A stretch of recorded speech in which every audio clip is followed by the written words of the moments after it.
Hello, welcome to Tuesday night's Hotline Live with Record Sport. My name is Daniel Caw, and as usual, I'm joined by the one and only Keith Jackson. Keith, how's it going?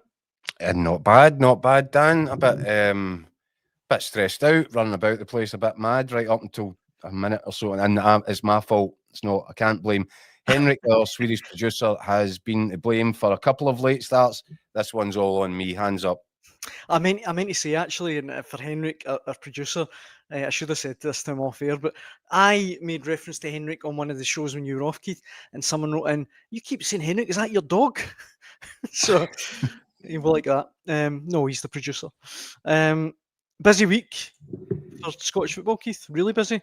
Celtic are in Belgrade. Massive game for them. As are our colleagues, Michael Gannon and Ryan McDonald. I caught up with them a little bit earlier on. Should we get out of the way and see what they're saying? Yeah, because I'm busy texting away. I'm working on something just now. Yeah, let's do that because I'm really interested to hear what they say. Aye, let's see what the guys in Belgrade had to say earlier on today. Joined on the Hotline Live now, all the way from Belgrade, by the gruesome twosome, Michael Gannon and Ryan McDonald. A little bit gruesome after arriving late last night. How's things over there? Aye, very good. We're obviously at the Maracana here in Belgrade. I mean, some play. Look at this. I mean, you probably can't tell that well from back there, but it's a cracking place. Hopefully, it's going to be rocking tomorrow night. It's certainly a fantastic arena for football. It's a bit of a bucket list destination. I'm really excited to see what it's like tomorrow night. It's obviously maybe one of the most volatile atmospheres in Europe, so we've heard. So I hope this place is bouncing tomorrow. We're going to try and blag away that famous tunnel now, that 100-yard tunnel with all your graffiti and all that stuff. So kind of put out the feelers and we're going to try and blag our way into the tunnel so you get a wee view of what the players are going to face tomorrow night. So that should be good if you can pull it off. Might get thrown out for security right enough. Happened before. All the armed cops that line the tunnel supposedly. So. I've been chucked at worse places in fairness. No, that's true. Obviously, Celtic's opening game in the Europa League. I know a lot of fans have been talking about a boycott of the home games, but have you seen many Celtic fans on your travels so far?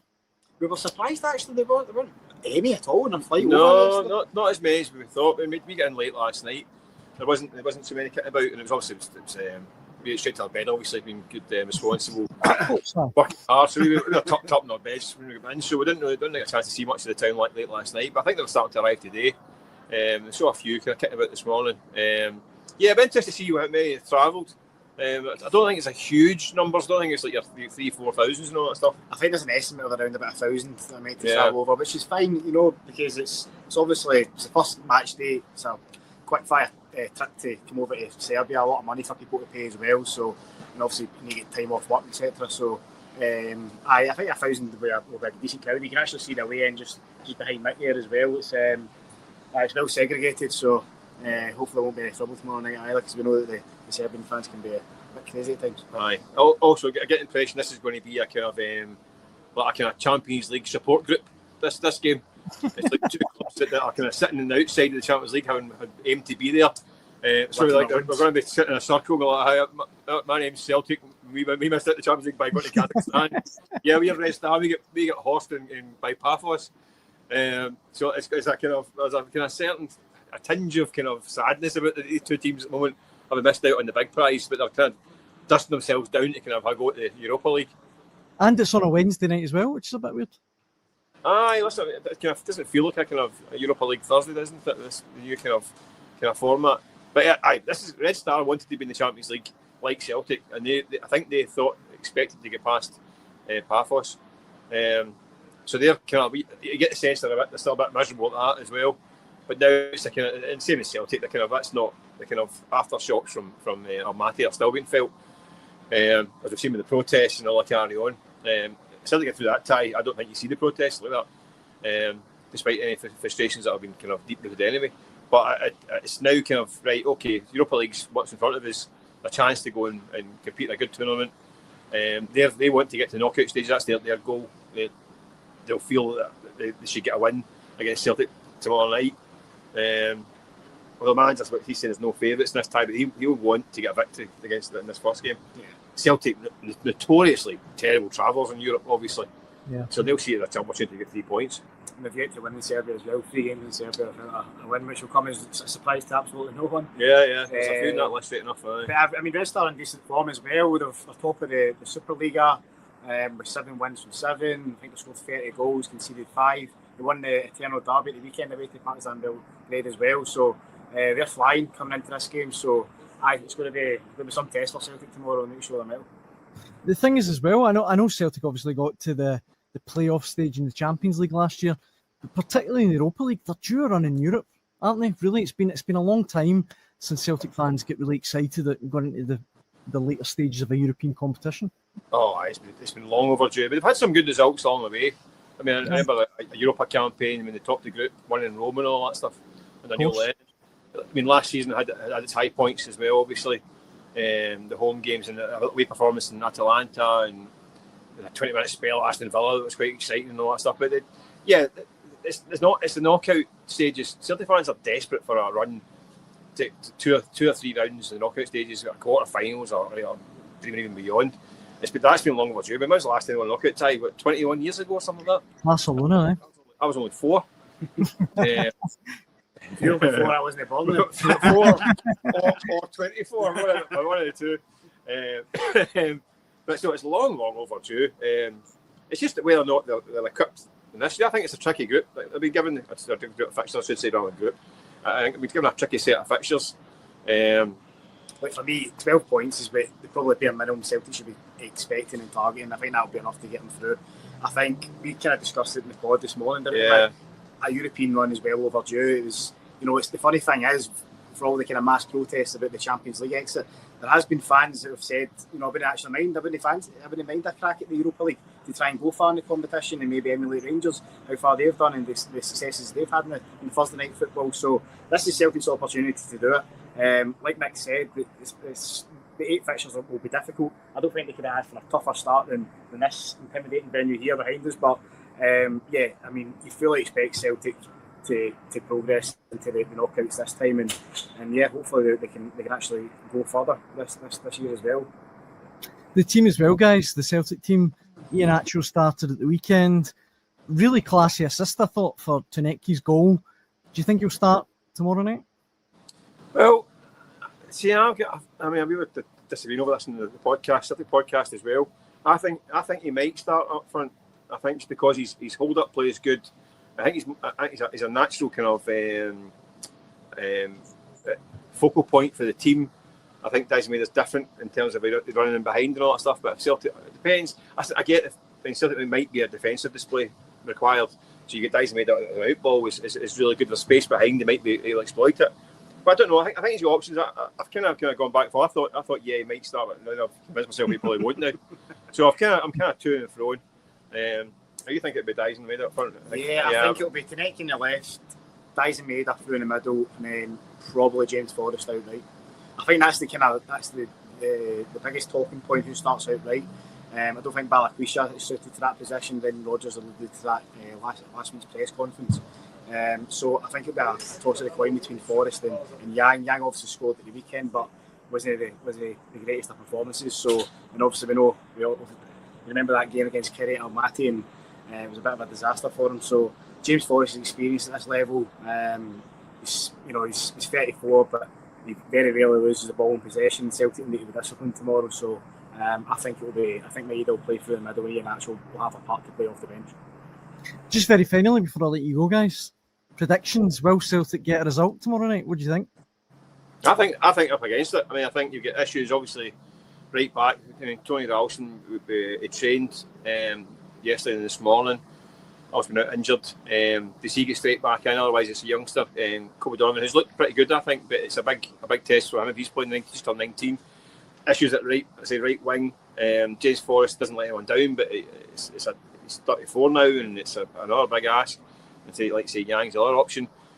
I think this team are on form. I think Red Star are a form team right now. They're banging in goals. Just for a derby win as well, I'd like to say. So I think it's a tough ask. I think if Celtic get out here with a point, they've done pretty well. I think if they get out here one each draw, I think they take it and run. Whether they get it or not, Celtic away from home in Europe have been pretty diabolical at times.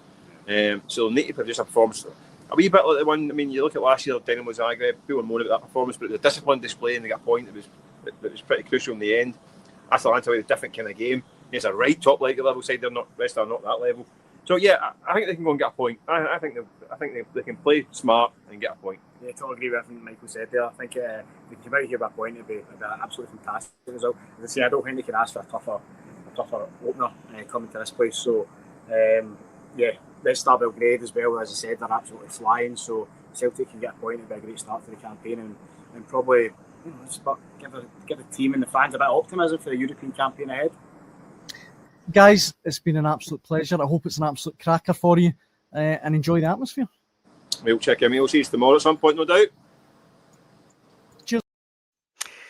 The guys in Belgrade there, Keith. We've got plenty of comments coming in thick and fast. If you want to get involved in the conversation, Dan, do so. Go on. Why was your head just floating about there on the margin? What was going on? I just explained this to our producer Henrik. That was weird. Next to my satellite office here, there was a man with a jackhammer. And so I had to move into another area of the satellite office, and it looked a bit weird. And I thought, I'll try this background, but I do think... Don't ever do that again. That's the stuff of nightmares. It was a bit weird, wasn't it? Talking about. It was a bit weird. Listen, every day's a school day. The comments, though, back to the comments. Thomas says, Red Star Belgrade are a good team. I'd be more than happy with a draw. Rebel says, Atalanta display will do me. Mark says, I've never been less enthusiastic in the run-up to a European game. Mark's been banging this drum for days now. He's refusing to get up for it. We'll see what mood he's in if Celtic were to start off with an away win in the competition. I keep saying it. I know there's a bit of, and I understand why some Celtic fans are a bit reluctant to get too excited about this competition because it's the competition they didn't want to be in. It's the Consolation Cup for Celtic this season, but it's a European trophy, guys. And once the campaign gets up and running, if Celtic get some good results, decent performances, they'll get traction. The fans will come back on board. I'm sure they will. Even Mark. Aye, no, and just finally on the comments, this one here from Davey, he says it'd be nice to win the big two trophies in Europe. Not many teams can lay claim to that, and I'm not saying for a second, Keith, that Celtic are going to win the Europa League this season, but we mentioned it last night.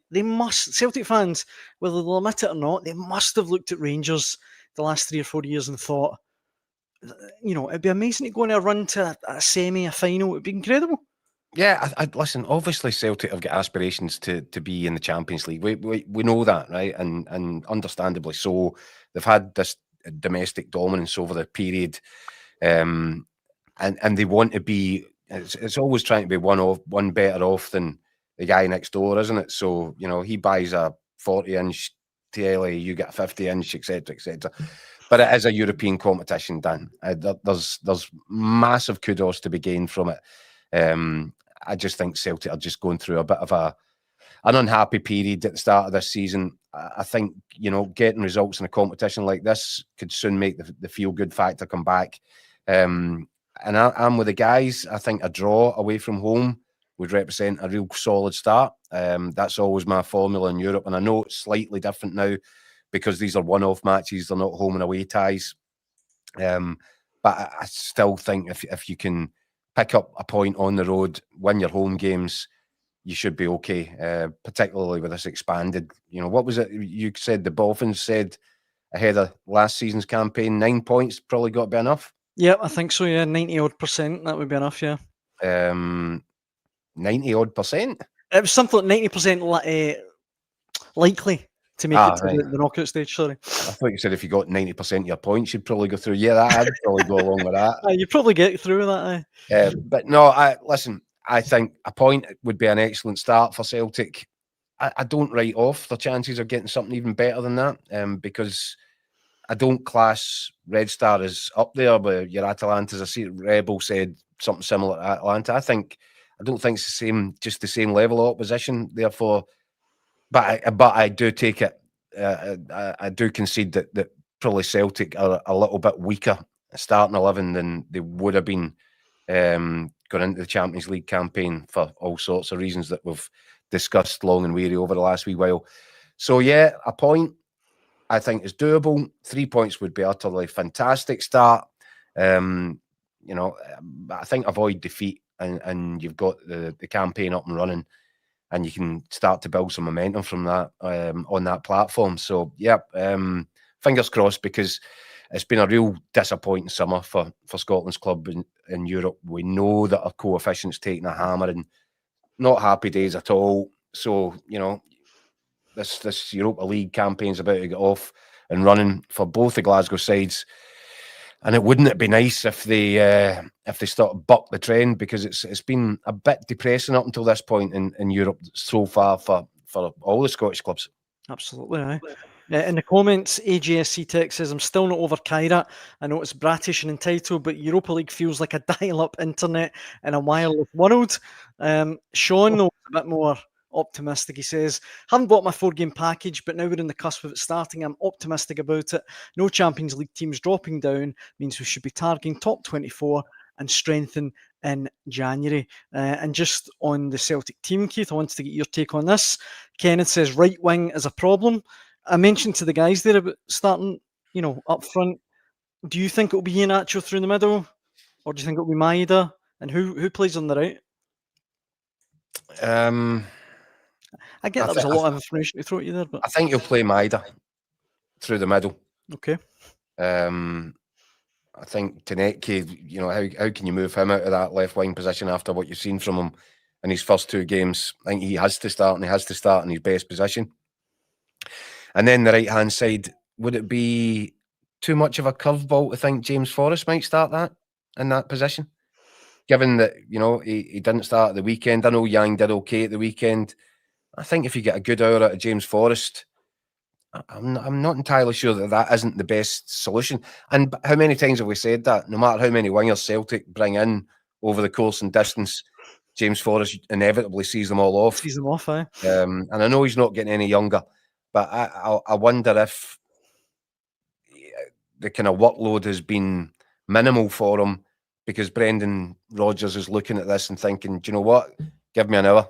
And then they can mix it about after that. Maybe that's a possibility. Yeah, absolutely. The comments are still coming in. If you want to let us know how you think Celtic will get on in Belgrade tomorrow night, please do so. Marzuno says, definitely not Yang on the right-hand side. The board's biggest crime this summer is not taking that 3 million. Mark says Yang did nothing wrong. Hoopsaholic says, we start Forrest, Tierney and Ralston, and there's 3 subs needed before you kick a ball. And finally, Andrew says, we both need to look at getting far this year.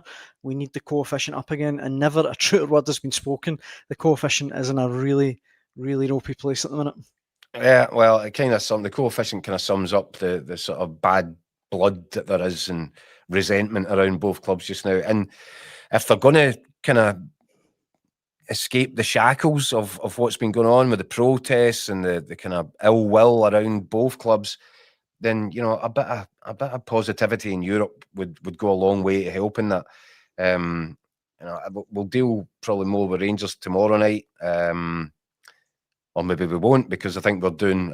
We'll be coming on after the Celtic game tomorrow night, won't we? So Rangers, difficult. It's just a difficult time for Russell Martin and his players.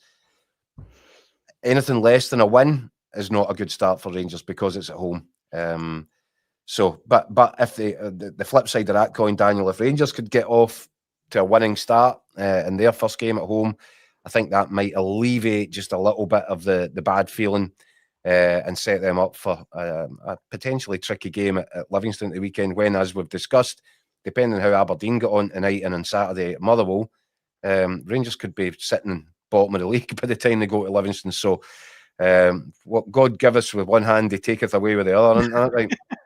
In the comments, Mark rightly points out, as you say, Keith, 10 p.m. tomorrow night for the show. That is correct. We'll be back with a late night edition, which means party with Daniel Caw.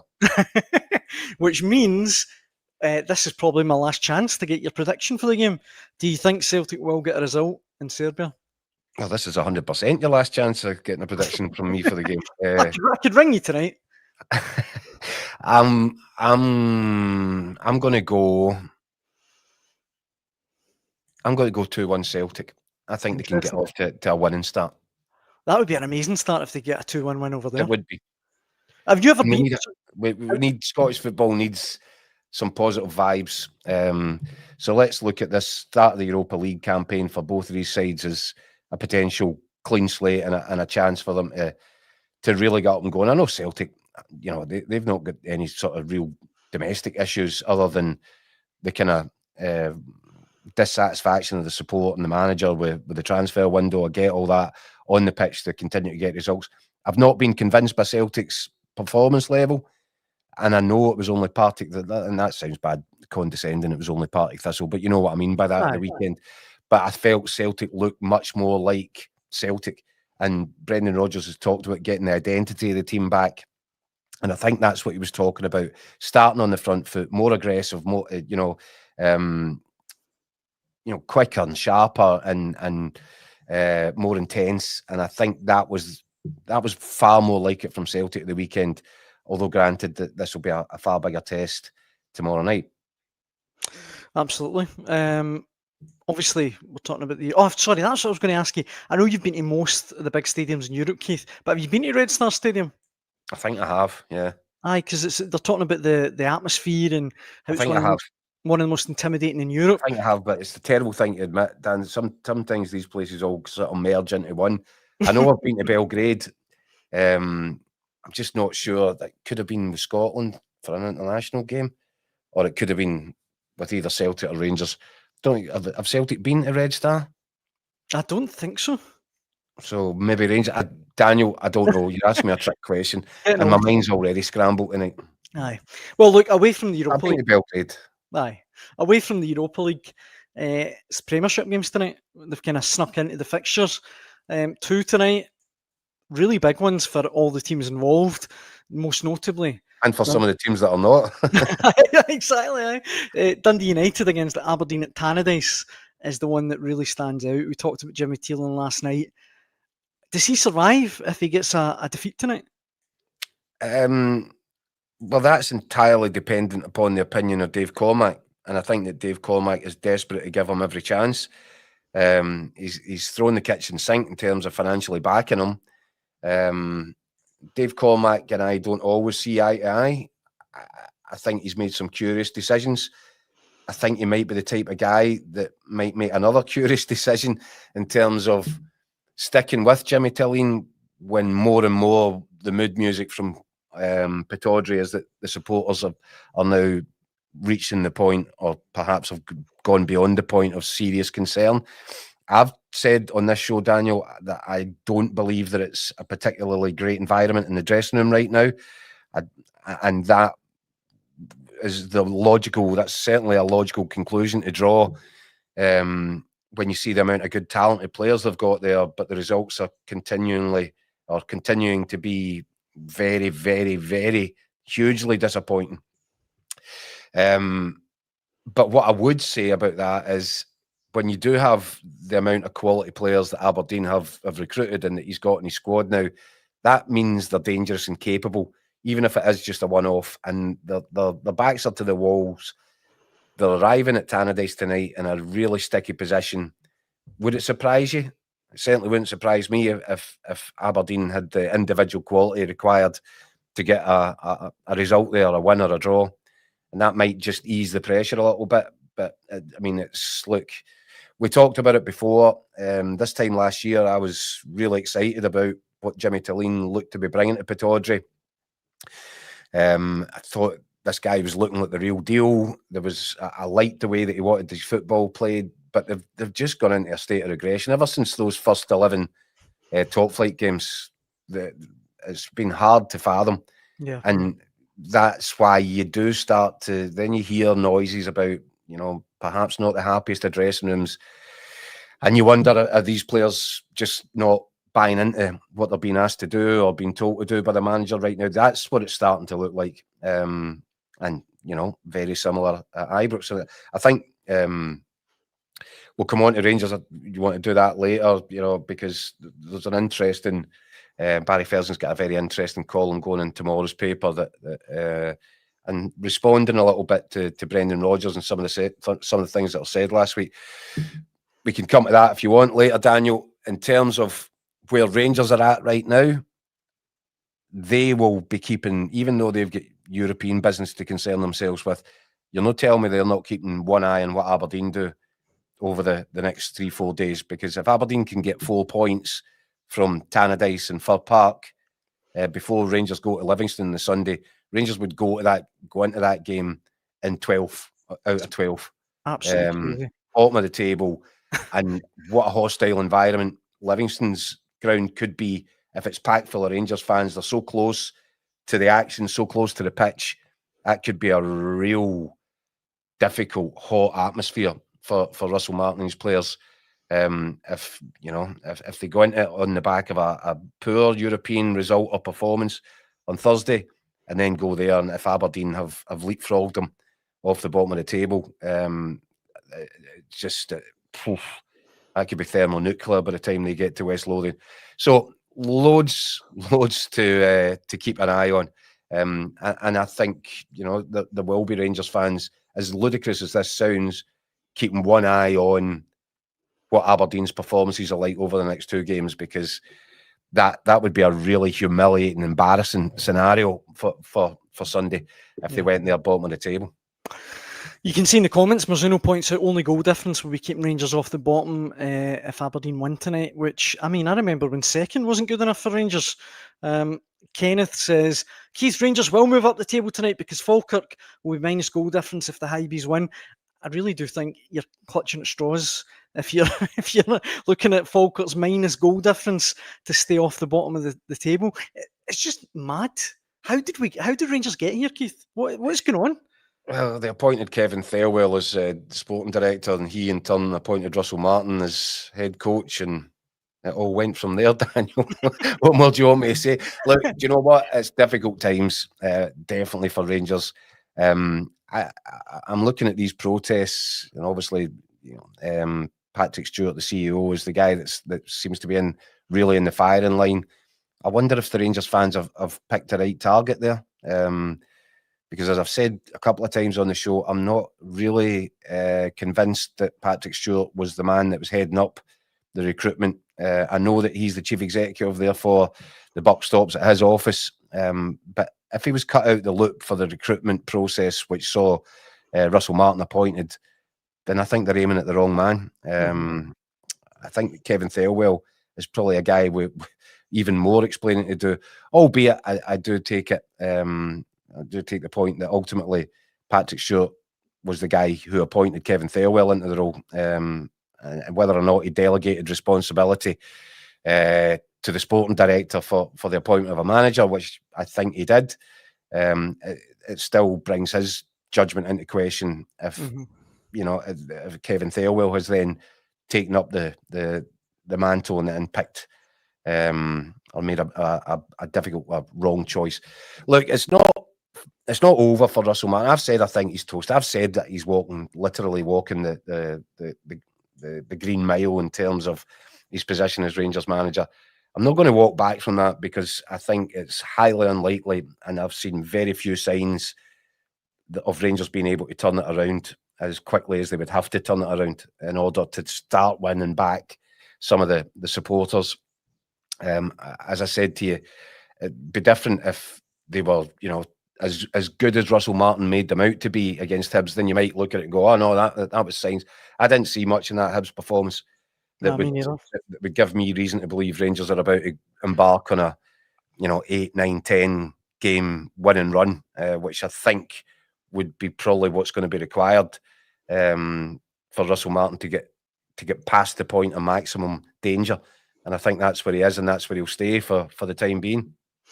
I want you, Keith, I really want to find out more about the Barry Ferguson column that you mentioned, and I'm sure our viewers do as well. But just quickly before we do that, Udinese are playing tonight in the Coppa Italia against Palermo, and our good pal Gianni has let us know that Lennon Miller has scored his first goal for Udinese. And Billy Gilmore scored the other night for Napoli. His first ever senior goal. Yeah, and it was a belter. Did you see it? Yeah. Really clever goal, yeah. Yeah, that's what I said to you. Young Scottish midfielders in particular seem to be like the new Gucci man bag for Italian clubs. It's the must-have. You must. If you're just not at the races if you don't have a young Scottish midfielder pulling the string. Brilliant for Lennon Miller. We've seen Lewis Ferguson, ripping trees up out the ground in Serie A as a bit of a trailblazer. Subsequent to that, McTominay and Billy Gilmore last season. Shea Adams is doing well. It's just magic. It's really good, and we knock our game a lot, and for obvious reasons at times. But that's healthy. That's really healthy to see an influx of Scottish talent in that league and performing to that standard. And what a brilliant start for Lennon Miller. You can't help but be proud of them, and I don't even know them. We mentioned Barry Ferguson. Yeah. His weekly column in the Record Sport. What's he saying this week? Well, it's interesting because obviously on Friday last week, Brendan Rodgers had a little bit of a nibble at Barry Ferguson or his backroom staff, members of his backroom staff from their interim stint in at Ibrox last season. It was apropos nothing, really, wasn't it? I think Brendan was asked the question, do you have sympathy for Russell Martin? And it was interesting that he decided that he wanted to voice that exactly that he did have sympathy for Russell Martin, and it's really difficult, and that nobody really understands unless you've been there how difficult this is. And I get all that. There's sort of a managers union type thing going on, but it would also been very easy for Brendan Rodgers to say, look, you know what, guys, I'm here to concentrate in Celtic. We've got enough problems, whatever. But he certainly took the invitation to talk about Russell Martin, and then without being asked any further, he then went on to volunteer, if you like, the fact that he felt it was a bit off that guys that had been either in his shoes or sitting on the Rangers bench last season have been, I don't know how he decided, but critical. And Barry Ferguson in his column tomorrow is sort of responding to that, and it's quite interesting. And obviously it'll be in the paper tomorrow. I can read you just a couple of lines from it, a couple of excerpts. Absolutely. But it is interesting. So he responds. The one thing I would stress is that it hasn't diminished in any way my respect for him as an excellent and very successful manager. But I do feel I have to make it clear that what he said was wrong. Neither myself, Neil McCann or Billy Dodds have said anything disrespectful about Russell or what's been going on at Rangers this season. I've listened to every word of it, and it's been constructive at all times. None of it has been even remotely personal. People have said the criticism was aimed at my backroom staff, but for me, it was aimed at all of us. They were my staff, I was in charge, so it was aimed at me as well. Our tactics obviously weren't perfect because we lost a few games, and we know we could and should have done better in some of them. But we did get our tactics spot on when we won at Celtic Park, and they couldn't beat us at Ibrox in the second Old Firm derby. So we also had a good idea of what we were trying to do. Like I've said, it's an emotional game. Sometimes people say things they later regret. I'm not angry, but we are guys who have played, coached, and understand the game. So I found the tone of what was said just very unnecessary. And there's plenty more where that came from. Aye. But yeah, it's always interesting when... because it's far from the norm, isn't it? And I think in Barry's column, he makes the point, there is this unwritten rule where you don't kind of... you don't laugh at what's going on the other side of the fence. You very rarely comment on it. That's not your job, and it is an unwritten sort of managerial rule, I guess, this part of the world. So yeah, it is interesting if there's a bit of mud flying, and there seems to be. But I think he was clearly a little bit surprised by some of the comments and the nature of it from Brendan. And I think he goes on to say at some point in the column that he felt it was very much a deflection tactic aimed to distract away from the fact that, Brendan's currently in a difficult position in terms of his own relationship with his own board and some of the stuff that's going on over the summer. So, yeah, a bit bitchy on both sides, maybe. But interesting. Definitely, as I said, there's plenty more to Barry Ferguson's column in tomorrow's paper. Some really interesting stuff on his relationship with Nico Raskin, and how he managed him as a player, and his thoughts on how to deal with Nico Raskin if he is being challenging or opinionated. And I think overall, though, he was just pleased to see the hatchet getting buried between Russell Martin and Nico Raskin at the weekend when Raskin was back in the starting 11 and clearly the best player in the part against Hibs. So yeah, there's quite a lot to consume in Barry's column in tomorrow's paper. I thoroughly recommend it. I definitely. I mean, I know we're biased, but that sounds like necessary reading for any, not just Rangers fans, I guess, football fans. Yeah. We've got some responses to it, Keith, that I want to get your take on. Marzino again says Rodgers was absolutely bang on. Ferguson shouldn't be critiquing the manager when he's just out the door himself. AGSC text says Ferguson is simply just hanging out, waiting for his next crack at being emergency Rangers manager. He's a stalking horse for every Rangers manager. Even Neil Lennon moved on. What do you make of those comments? I think that's a bit unfair, isn't it? I thought a wee bit unfair, that one. I agree with what Barry Ferguson said in that I don't think that any of either him or his backroom staff have been critical of Russell Martin. I'm not sure that they have. I think they've been asked in their various positions in the media to analyse performances, and I think Neil McCann was in Sports Scene the other night, and I think it stems back to that after the Rangers lost at home to Hearts, and Neil McCann was making some points, and I think I agreed with a lot of what he said in terms of the Rangers backline are so high up that they're easy to pick off, and I think they had a similar sort of tactical approach last season, that they wanted them to be the backline to push quite far up, but when they lost possession, to fall maybe 10 yards back in, just to give themselves or to give less room in behind to be attacked. And that's been one of the major tactical flaws, I think, with the Russell Martin setup this season, that Rangers have been defending really high up the pitch, and when they've lost the ball, there's been a turnover of possession. There's so much space to get in behind them. I think that's perfectly reasonable. I think if you're being asked to analyse and paid to do a tactical analysis on a national TV show about the game itself, I think Neil McCann wouldn't be doing his job. And I never got the feeling at any point that I've heard anything where I thought, oh, that's a bit naughty. They're actually, they've overstepped the mark here. I think they're just, and it's difficult because, yeah, they were in there last season.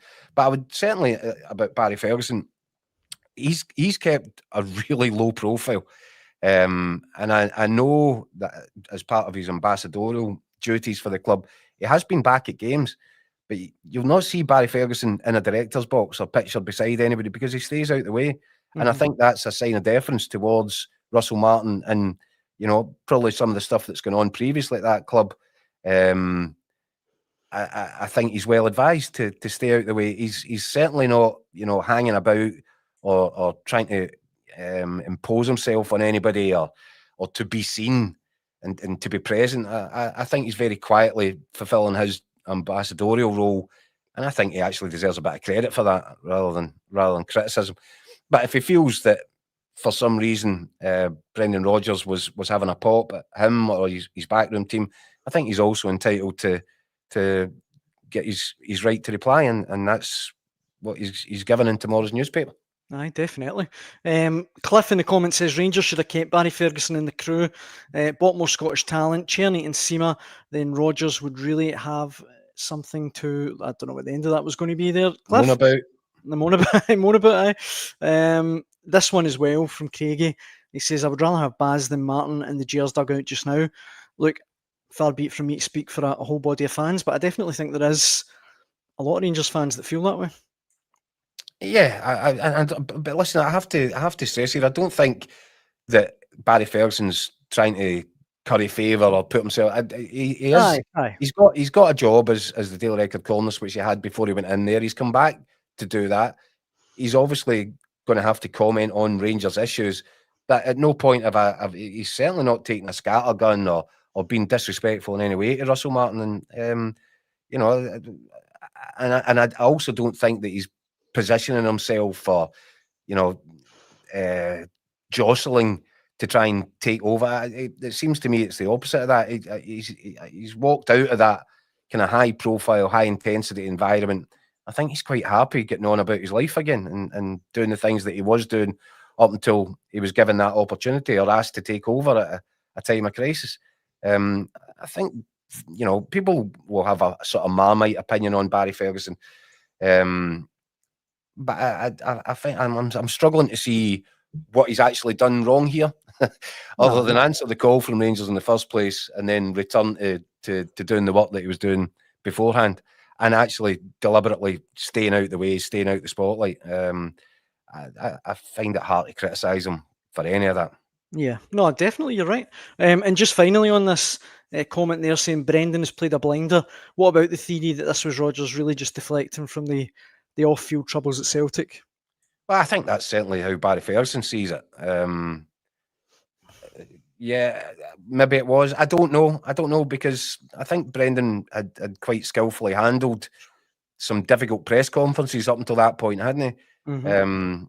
But he did seem to want to make a point there. I don't know. Maybe there's some lingering bad blood left over from last season. I don't know what was going on between the dugouts. But it's interesting. It's interesting, and it's interesting to see. I mean, the guys are right. Let's not be naive about it. If the situation gets much worse much sooner at Rangers, they are going to end up in a position where they're probably going to have to assess options. And have they got one lined up? Well, the official party line from Rangers is that they haven't been speaking to any other managers, even though other managers have stepped forward and declared an interest in taking over from Russell Martin. And if they've not been having these discussions, then if they did get to a point where they felt they were going to have to do something, make a change, then they might well be looking at an interim situation. And then the question would be, would Barry Ferguson and his backroom team be willing to step back in there in an interim capacity? Or would that be a bit difficult after everything they've gone through? And would they want the hassle of it again? Who knows? Who knows?